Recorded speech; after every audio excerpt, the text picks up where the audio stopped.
বনগা লোকালের লেডিসে উঠবো আর সেখানে ঝামেলা হবে না, সেটা তো হতেই পারে না। তাই আজকে আবারও ঝামেলা দেখার জন্য উঠে পড়লাম বনগা লোকালের লেডিসে।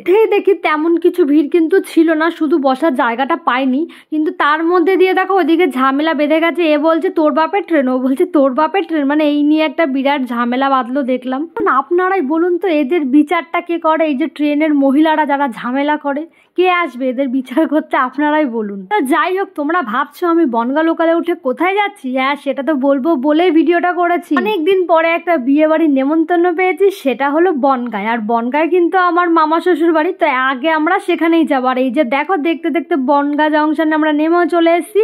আর এই যে এবার মামা বাড়ি ঢুকবো, একদম যশোর রোডের থেকে নেমে এই যে কিন্তু মামা বাড়ি। এত দূরের রাস্তা বলে আর রেডি হয়ে আসিনি বিয়ে বাড়ির জন্য, একবারে মামা বাড়িতে ফ্রেশ হয়ে তারপরে রেডি হবো। তো বাড়ির ছোট ছোট সদস্যদের জন্য কিন্তু আমি কিছু খাবার এনেছিলাম, তো সেগুলো এখন ওদেরকে দিয়ে দেবো। বিয়ের পরে কিন্তু প্রথম আসলাম মামা শ্বশুর বাড়িতে, আর এখানে এসে এত মজা হয়েছে, এত মজা হয়েছে, সেটা কিন্তু তোমরা না দেখলে বুঝবেই না।